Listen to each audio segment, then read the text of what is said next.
Bonjour et bienvenue sur le site de Alform.com dans le chapitre Services de déploiement et dans la vidéo NetRestore.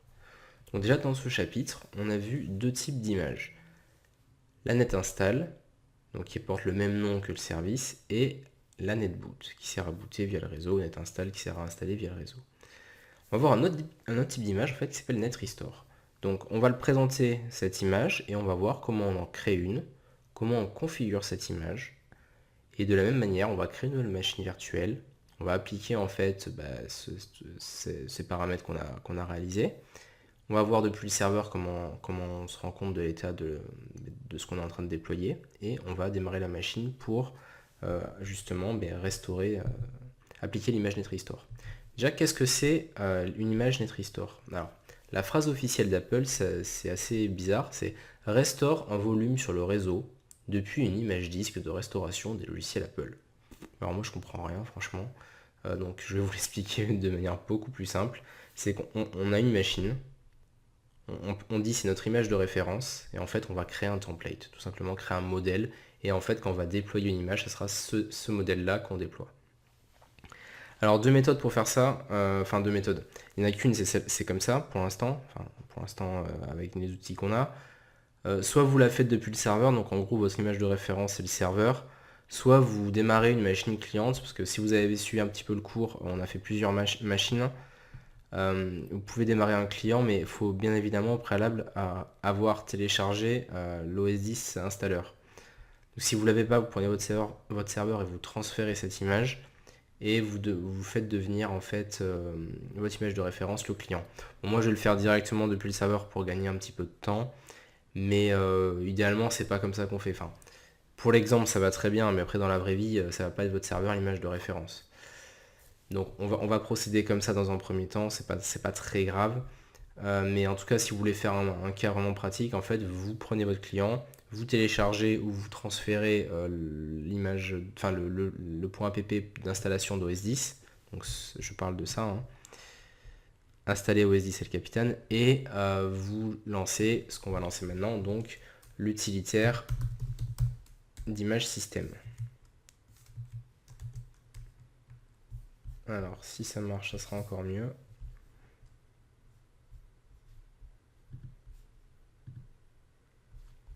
Bon, regardez, j'ai Spotlight qui vient de planter décidément. Voilà, bon, c'est pas très grave, ça arrive. Un petit temps de latence parce que notre serveur, mine de rien, commence déjà à être sollicité. On sélectionne du coup notre image NetRestore. Donc on a également qu'on peut définir ici des sources NetRestore distantes, ça c'est important. On va pouvoir dire en fait tout simplement, je crée une image NetRestore depuis des sources. Donc nous c'est pas ce qu'on veut faire, parce qu'on peut héberger des sources ailleurs, pas forcément sur notre serveur, notamment pour des raisons de performance. Donc nous on va toujours prendre ça.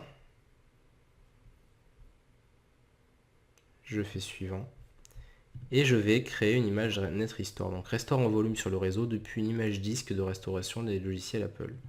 Je fais suivant. Et là en fait je vais créer une session. Donc je vais dire une session standard. Alors, je ne l'avais pas forcément marqué ici. On va l'appeler Bastien par exemple. Non, on va mettre là, NetRestore. Voilà. C'est soit en fait on peut créer un template, soit on peut en fait non, je vais laisser comme ça. Soit on peut recréer une image. Donc après on a toujours les mêmes étapes, hein. On peut mettre des profils, des scripts, des logiciels.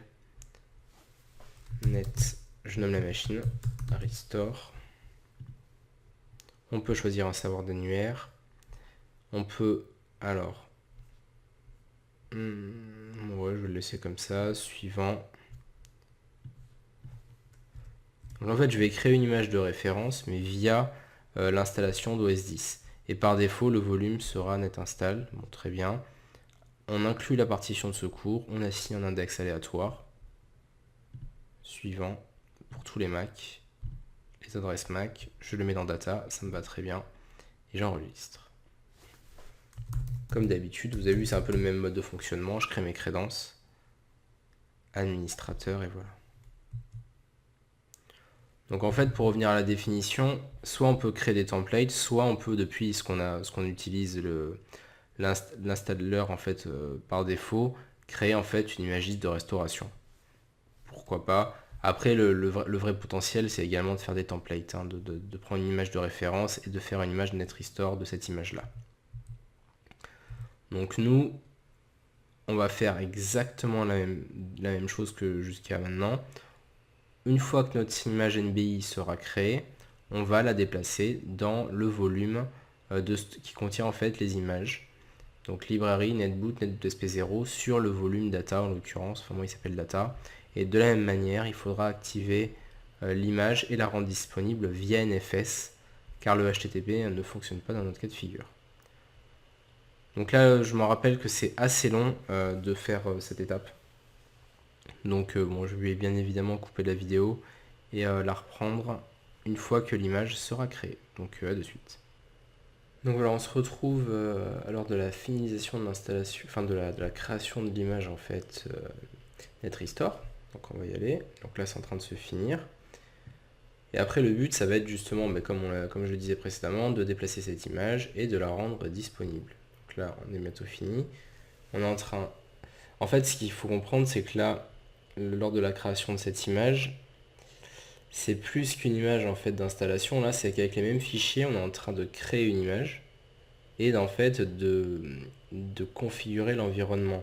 Donc c'est pour ça que ce type d'image prend beaucoup plus de temps à se créer et à s'installer. Donc là regardez, une fois qu'on a passé la première étape, donc l'étape en fait qui est ici, enfin juste après celle-là, le système est en train de créer l'image à partir de la source. Donc je voulais juste vous montrer cette étape parce qu'il y a encore un petit moment d'attente. Donc nous on se retrouve juste après cette création d'image. Donc on se retrouve après justement la création de l'image, voilà. Donc le but, comme je le disais juste avant, c'est qu'on va dans le volume data, on a notre image NetRestore, on appuie sur la touche commande et on la déplace dans netboot sp0. On confirme qu'on est administrateur et voilà. Donc je vais mettre à jour la liste du service, voilà. On prend notre nouvelle image et on la passe surtout en image par défaut afin justement qu'on n'ait pas de problème au niveau du boot de la machine virtuelle. Donc voilà, ça on le fait, très bien. Maintenant le but ça va être quoi? Ça va être tout simplement de la même manière de configurer une nouvelle machine virtuelle. Donc on va se rendre dans la bibliothèque, hein, toujours pareil. Donc d'ailleurs je vais déplacer celle-là. Donc le but ça va être d'ajouter une nouvelle machine, de créer une machine personnalisée sur 10.11 avec un nouveau disque et on personnalise les réglages et on va l'appeler form net restore. Voilà. Elle va démarrer une fois qu'on aura positionné ce réglage. Je positionne la machine ici et je la redémarre. Donc, je vais fermer cette interface, je vais fermer celle-là. Et de la même manière, le but, alors bien évidemment, je vais enlever le plein écran et le remettre parce qu'on ne s'était pas centré comme tout à l'heure. Le but, c'est d'arriver, donc elle est ici, alors on va mettre ça comme ça. Même là, on va la mettre, voilà. Donc le but, ça va être de voir ce qui se passe et comment cette image fonctionne. Donc dans un premier temps, on va arriver au choix de la langue, puis à la sélection d'un volume cible, d'un disque cible. Donc déjà, on va attendre que notre machine boot via le réseau. Pour l'instant, en connexion, j'ai rien, ce qui est tout à fait normal. Et l'image qui va être sélectionnée par défaut, ça va être l'image NetRestore.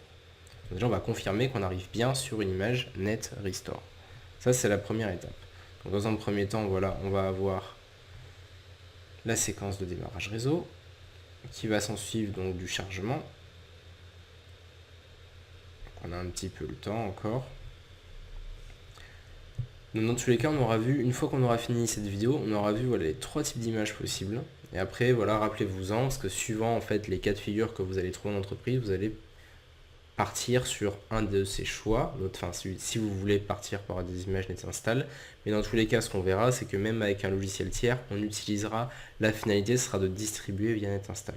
Donc dans tous les cas ce service est très important de regarder ces vidéos pour le configurer, étant donné que même si on utilise une autre solution, on l'utilisera quand même, au moins pour distribuer l'image, même si l'image n'est pas créée depuis OS 10. Donc ça, rappelez-vous, enfin depuis le serveur, ou depuis système image utility notamment. Mais en tout cas, rappelez-vous que c'est primordial de savoir comment ce service fonctionne.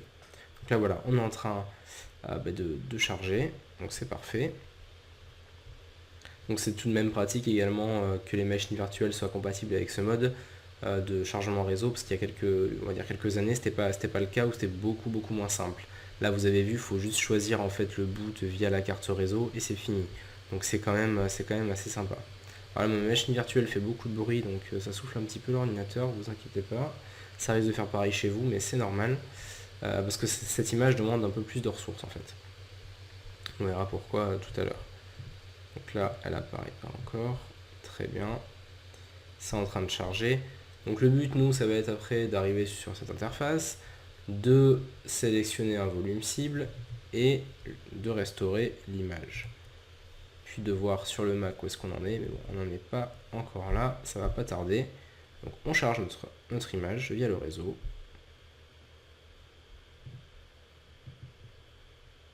Donc bien évidemment, quand on configure nos images, donc je vais y revenir un petit peu le temps que ça charge en espérant pas trop perdre de temps. Il faut savoir que System Image Utility, on peut c'est quand même créer des paquets, d'accord? Donc ça c'est important. On peut vraiment créer. En fait, l'étape qu'on a ici, c'est la même que quand on crée une image et qu'on avance. Je vais y revenir. N'oubliez pas qu'on peut avoir des sources NetRestore, c'est très important, depuis des sources distantes, donc depuis des serveurs distants, depuis des points de partage distants, donc ça c'est assez important aussi. C'est même très pratique parce que le but c'est quand même pas tout héberger sur le serveur, hein, très clairement. Si vous avez vraiment pas mal de machines, il faudra vraiment réfléchir, tester, voir la charge maximale du serveur. Après, moi, ce que je vous conseille surtout, c'est quand vous créez, alors pour n'importe quel type de source depuis le package par défaut, ça va être vraiment, si on fait un install, on s'en fiche, de personnaliser votre OS, notamment via des scripts pour ajouter par exemple des paramètres de sécurité. Donc ça, je vous renvoie directement au cours du client pour aller justement voir comment on crée des scripts, comment on positionne des réglages. Pourquoi pas faire également un auto-enrôlement, hein, c'est possible, qu'on avait vu dans le gestionnaire de profil pour les profils de configuration par défaut. On peut le faire ici. Pourquoi pas également créer une convention de nommage pour les ordinateurs, à rajouter forcément un serveur d'annuaire pour matcher directement avec la session utilisateur. Et après, pourquoi pas choisir, bien nommer vos disques durs, comme ça en fait l'installation se fera encore plus de manière automatique. Donc rappelez-vous de tout ça, c'est quand même assez important. Donc là on est en train de redémarrer une fois de plus, de recharger la séquence et ça va pas tarder. Voilà. Donc là on y arrive. On choisit la langue principale, donc le français. On appuie sur continuer et là on va choisir un disque cible. Donc sélectionner le disque destiné à recevoir l'installation. Donc là on en a qu'un, c'est Macintosh HD. Donc OS 10 sera installé sur Macintosh HD. Très bien. On appuie sur le bouton continuer. Donc là on est bien en NetRestore, hein, regardez. C'est ici, hein, tout est affiché. Et restauration de l'image, donc installation d'OS 10 sur Macintosh HD. Donc là, par défaut, en fait, ça va être une installation un peu plus personnalisée, étant donné qu'on a juste créé une session. Voilà. C'est pas beaucoup plus que ce qu'on avait fait avec NetInstall, mais on a quand même créé une session assez spécifique. C'est un petit peu le mix entre NetBoot et NetInstall. Parce que NetBoot, on avait créé une session et on bootait par le réseau, mais c'était pas sur le disque dur.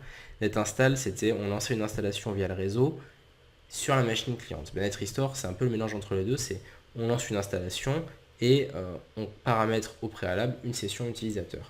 Mais ça, toujours pareil, ce sont les paramètres par défaut. D'ailleurs, j'ai oublié de faire quelque chose au passage. Donc là, en fait, on distribue via HTTP. Bon, c'était pas... suivant la nature je vais y arriver.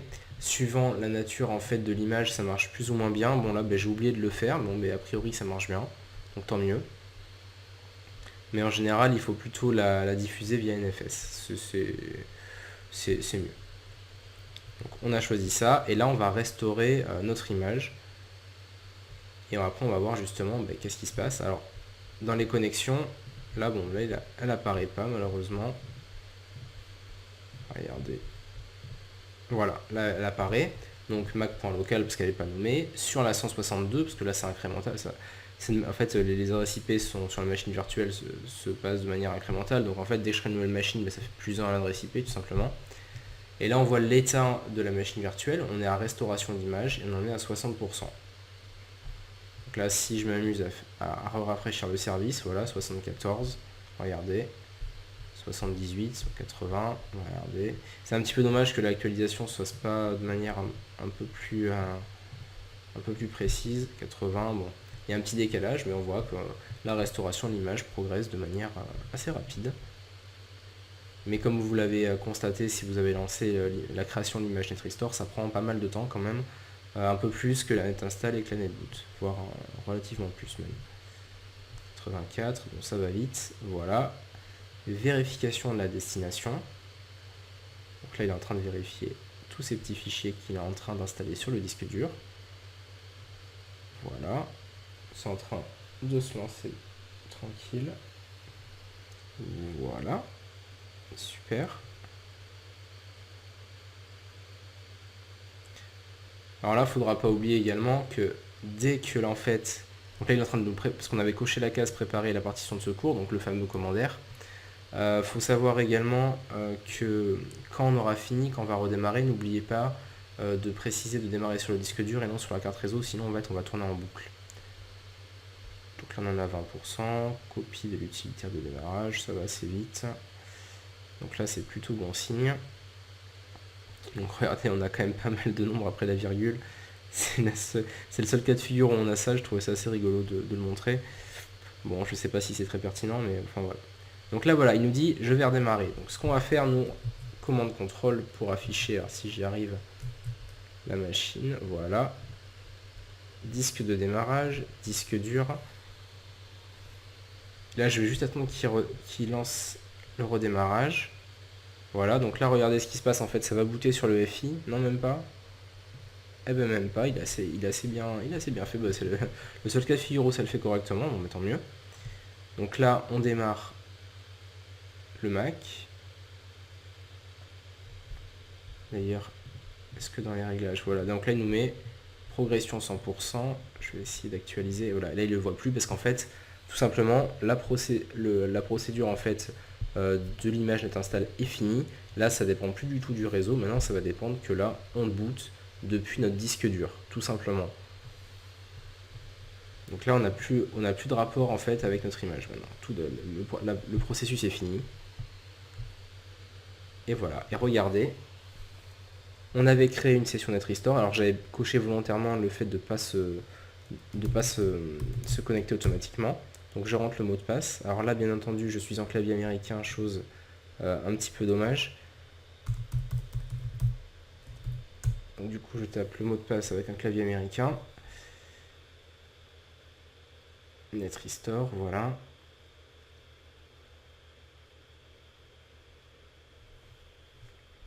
Et je suis donc sur une machine installée via le réseau auquel on a créé une session standard qui s'appelle NetRestore. Je vais aller vérifier les paramètres langue et région. Voilà. Je vais supprimer l'anglais. Très bien. Le clavier me met qu'il est américain, donc si vous voulez, pourquoi pas rajouter le clavier français et supprimer l'américain, ça évitera les problèmes de saisie. Et voilà, et après on a un Mac prêt à l'emploi, fonctionnel, avec, quand je lance Safari, je vais avoir le fameux menu au début qui me dit bienvenue sur Safari, donc c'est vraiment une installation propre, classique. Voilà. Donc qu'est-ce qu'on a découvert dans cette vidéo? Le troisième type d'image qui est NetRestore. On a vu la création de l'image, donc qui prend, je le rappelle, pas mal de temps. La supervision depuis le serveur, donc là on a quand même vu qu'on avait la progression en quasi temps réel. Et enfin, comment déployer. Donc je refais un petit focus sur le déploiement. Là ça va être tout pour le déploiement d'images dans ce chapitre. Par contre, n'oubliez pas, quand on verra le chapitre sur un logiciel tiers pour du déploiement, on verra, ce sera beaucoup plus complet, parce que là quand même on se rend compte qu'on est un petit peu limité sur les possibilités qu'on a, bien que si on fait des scripts, si on peut configurer des paquets, enfin on peut faire beaucoup de choses, mais on verra qu'avec un logiciel tiers qui s'appelle Deploy Studio, on pourra faire ce qu'on aurait scripté en fait de manière automatique ou avec une interface assez bien faite, très graphique. On verra tout ça en temps voulu, mais en tout cas, NetInstall c'est quand même un service qui permet de faire beaucoup de choses, mais si on veut faire des choses assez customisées, assez personnelles, assez propres, par exemple pour une entreprise, on va se retrouver souvent à scripter, donc c'est pas non plus donné à tout le monde. Voilà. Donc c'est tout pour cette vidéo et je vous retrouve pour la prochaine. On va encore parler de services de déploiement mais plus d'images cette fois-ci.